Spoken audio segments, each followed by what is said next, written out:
Udumo kuNkulunkulu kweliphezulu nokuthula emhlabeni kubantu abathokozelwa nguye. Baba uNsibande ukubingelelayo ngithi uJesu Kristu inkosi.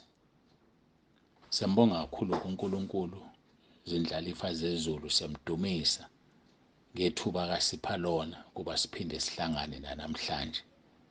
uNkulunkulu wethu uyasithanda, uNkulunkulu wethu uyasondla ngezwi. uNkulunkulu wethu sifuna ezulwini, uNkulunkulu wethu akasibizanga kuphela uphinde wasikhetha. Nawe ukhethiwe, nawe ukhethiwe. Ngiyakucela ngiyakuncenga ungawudeli umusa ongaka. Ungakudeli ukubizwa kwaphezulu okusemqoka kangaka. Ngenxa nje yeminako yezwe, ngenxa nje yokuthanda izwe. Hawu, mntaka baba ngiyakucela ngiyakuncenga. Ake uhloniphe ubizo lasezulwini. Ake uhloniphe ukukhethwa kwakho. Wenze kuqiniseke phambi kaNkulunkulu ukubizwa nokukhethwa kwakho. Ngoba uma wenze njalo uyongena ugijima ezulwini. Kodwa uma ungakwenzi kuqiniseke wazi ukuthi ubiziwe wakhethwa kodwa uziphilele noma kanjani. Unamandla uNkulunkulu wethu ukuthi mayesekususile emhlabeni akuphonse esihogweni. uJesu Kristu indodana yakhe inkosi yethu uthi uphethe ihluthulelo zokufa nezehayidesi. So mayiphethe lezi ihluthulelo kusho ukuthi ngamagama akekho ofayo noma ongena esihogweni kungavulile yena ngoba izikhiye ziphethwe uyena. Pho ubungesondele kule nkosi, ubungemkhonza uJesu ngoba ungcwele, umthande, wakuthanda kuqala, wakukhetha ukuba uphume uthele izithelo nezithelo zakho zehlale, ukuze noma yini oyicelayo egameni lakhe ubaba akwenzele. Ngicaphuna uJohn 15 uverse 16 uverse 17 loyo. Ukukhethile uNkulunkulu wethu, wakhetha. Yazi ukubiza emaqede wakhetha. Hlonipha ubizo lwasezulwini, hlonipha ubizo obizwe ngalo, hamba ngobizo obizwe ngalo.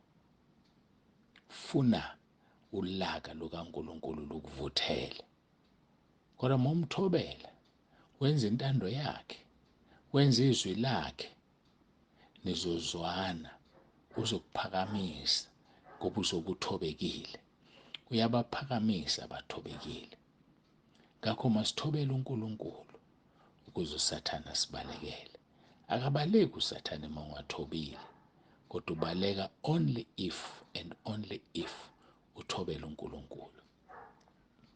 Ngoba yena ufaka ipride, yena ufuna uzikhukhumeze, yena ufuna ucabanga ukuthi zonke izinto zenzela ngamandla akho, kodwa uthobekile uyazi ukuthi konke ukwenzelwa uNkulunkulu. Nokuncane kangakanani esikubuka sikudelele sikwenzelwa uNkulunkulu. Nokuphefumula, uyazi ukuphefumula. Awukhiphi amandla ukuze uphefumule, kodwa khona abangakwazi ukuphefumula abafakwe emshini. Abakwazi. Lento esingafukuza ukuze siyenze, kodwa asikwazi ukumbonga, asikwazi ukumdumisa njengoNkulunkulu empilweni zethu, njengoJesu Kristu umsindisi nomhlengi wempilo zethu, njengomoya ongcwele ophila kithi phakathi osiholela kulo lonke iqiniso. Bangcwele, uNkulunkulu uyakuthanda. Udelile indodana yakhe yothando lakhe ayithanda kangaka. Siphume ephasikeni besitshelwa ngendlela ezihlukene ukuhlupheka kwenkosi yethu uJesu. Ubungemhluphekele nawe, udele iminawo yalelizwe, udele ubumnandi balelizwe, uzinikele kuJesu Kristu inkosi. Umile eminyango yangqongqotha. Uma uzwa, mvulela ngene, mvume ukuthi uyinkosi ngoRoma 10 verse 9. Bese uvuma izono zakho ngoba ziwudonga. Bese uyakwazi ukuxoxa naye, uzikhulumele naye. Hayi vaya umfundisi, hayi vaya omunye umuntu, kodwa uzikhulumele naye. Kodwa ukuze ukwazi ukuzikhulumela naye icaba indlela eyakhona ngokuvuma uRoma 10 verse 9 bese uvuma izono zakho. Ngiyacela ukuthi isiguqe sikhuleke bese siye ezweni lenkosi. uJesu Kristu inkosi. Babongcwele, babolungileyo, uNkulunkulu nomusa, ngiyazithoba phambi kobuso bakho. Siyazithoba sisonke ekhaya lezwe. Siyabonga ukuba kulo mkhosi esizongena kuwo ngomsombuluko, sigcina ukudla ngesonto ntambama size sidle ngomgqibelo ekuseni. Siyabonga uNkulunkulu wethu nomusa, sibonga uthando lwakho osithande ngalo. Akekho uNkulunkulu ofana nawe, akekho uNkulunkulu njengawe. Sinikela ukuphila kwethu kuwena. Size lona loyo Nkosi ukuba ngene kulo mkhosi, aphume kuwo kukhona kakuzozile.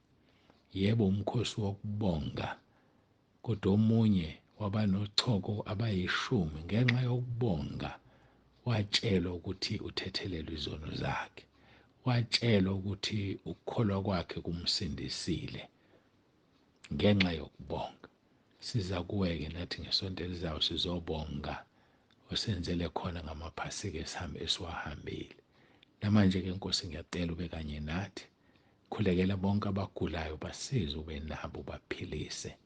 Moya weqiniso, moya ongcwele, ngiyakhuleka ngithi unguNkulunkulu. Dumo lonke silinikeza wena ikhathi zingakabikho, namanje kuze kube phakade, ngoJesu inkosi ephilayo. Amen. Masiqhubeke-ke bangcwele, sifunda base-Efesu chapter 6 verse 18, 19 and 20. Ngokukhuleka konke nokunxusa, nikhuleka ngezikhathi zonke ngomoya, kulokho nilinde ngesineke sonke nangokunxusela abangcwele bonke. Ninxusele nami ukuba ngiphiwe izwi xa ngivula umlomo wami, ngize ngiyishumayele ngesibindi imfihlakalo yevangeli engiyisithunywa ngalo esiboshiwe ngamaketanga, ukuze ngikhulume ngesibindi ngalo njengokuba kufanele ukuba ngikhulume. Likhulunywa ngesibindi izwi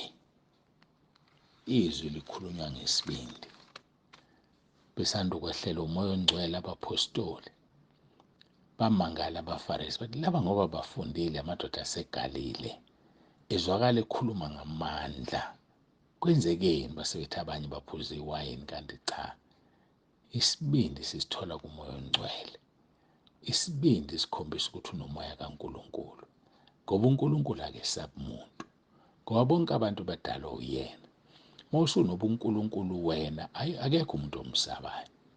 Uyazifakazela nje ngoJesu, akekho umuntu omsabayo. Awusabe ngisho ukutshela umzali wakho ngoJesu, awusabe ngisho ukutshela ingane yakho ngoJesu ukuthi iyakondla noma yenzani. Uyayitshela uma yenza into wrong ukuthi ku-wrong-ke lokho mntanami, noma-ke akwenziwa la ekhaya mntanami, ayingeni intombi la ekhaya. Umtshele nje umntwana ukuthi intombi ayingeni. Umsabani ngoba uyakondla? Awukahleni bakithi. UPawulu ukuthi umoya ongcwele akekho, ngoba uma unomoya ongcwele unesibindi. Athi u1 John chapter 5 verse 14, yilesi sibindi esinaso kuye sokuthi masicela utho ngokwentando yakhe uyasizwa. Uma sazi ukuthi uyasizwa, noma sicelane, siyazi ukuthi sinakho esikucelileyo esikucele kuye. Kusho ukuthi abantu ayiphenduli imikhuleko yabo ngoba banaso isibindi. Abantu bayacela, abanikwa ngoba isibindi asikho. Isibindi sidalwa umoya ongcwele, ngoba samukelanga umoya wobugwala kuba sibuye sesabe, kodwa samukela umoya wobuntwana, umoya wamandla, umoya wesibindi, umoya ongcwele.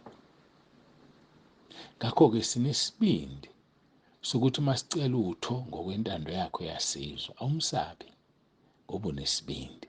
Umsaba njengoNkulunkulu, umhlonipha njengoNkulunkulu, kodwa unesibindi sokucela okufunayo ngoba uyazi ukuthi ucela ngokwentando yakhe. Futhi uma ucela ngokwentando yakhe uyazi ukuthi uyakuzwa. Uma-ke sazi ukuthi uyasizwa, noma sicelane, siyazi ukuthi sinakho esikucelile esikucele kuye. Imfihlakalo le kuphendula komkhuleko. Uma nje wena wazi ukuthi uNkulunkulu uyakuzwa, uyazi ukuthi noma yini oyicelayo usunayo, uyabonga njengoba sizoba nomkhosi wokubonga ngesonto elizayo.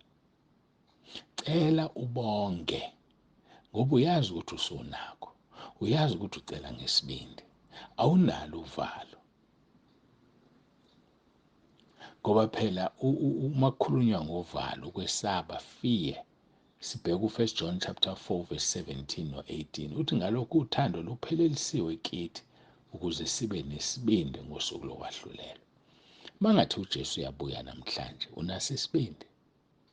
Mangathi uyafika nje manje ulanda ibandla, noma mangathiwa usuku lokwahlulelwa nje manje, unaso isibindi, uhamba ngobungcwele phambi kaNkulunkulu. Khumbula inkosi uJeremiya, Isaiah 38, yaba nesibindi.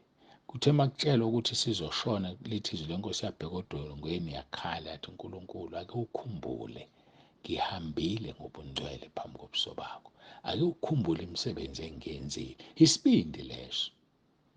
Isibindi leso. Yacela indoda yelulelwe iy'nsuku emhlabeni. Inesibindi.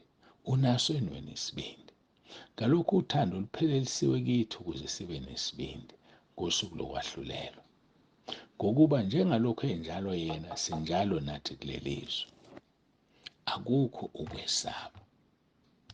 Sinjalo nathi kulelizwe. Yathi verse 18, akukho ukwesaba othandweni, kepha uthando olupheleleyo luyaxosha ukwesaba. Ngoba ukwesaba kunesijeziso, nowesabayo akaphelele othandweni. Uyasaba ukufakaza ngoJesu? Ihlobo zakho azazi ukuthi uyasindisiwe wena. Abangani bakho abazi.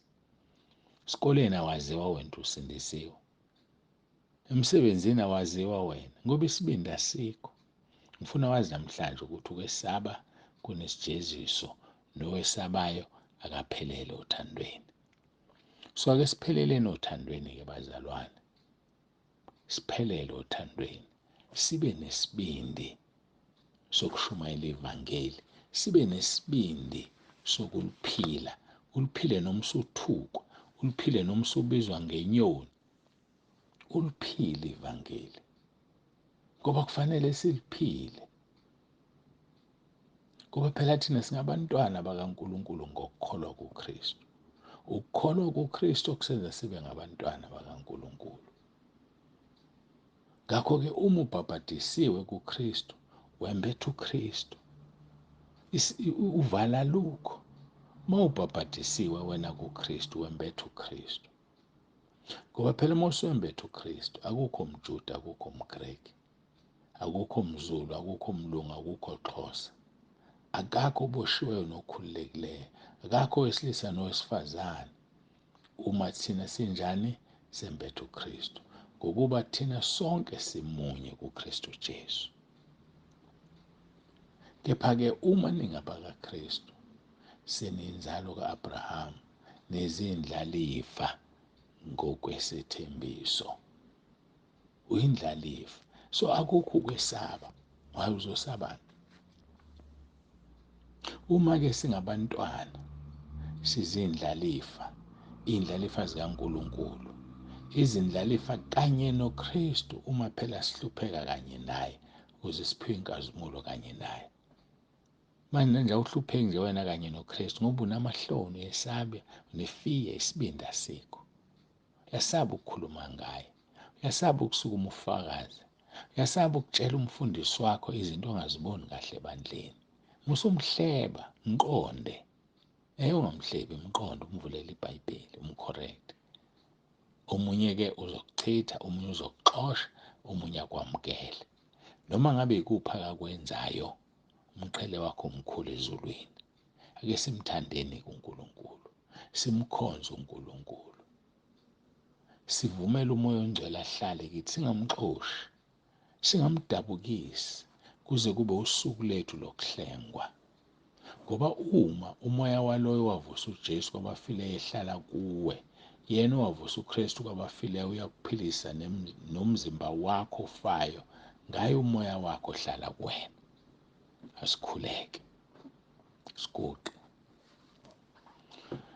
Babongcwele babolungileyo, siyazithoba phambi kobuso bakho. Siyabonga ngale nkonzo ubusisa ilona loyo lalela egameni lenkosi yethu uJesu Kristu ophilayo. uJesu Kristu inkosi. Amen. Baba Nsibande ovalelisayo, uthi uJesu Kristu inkosi. Ngiyabonga.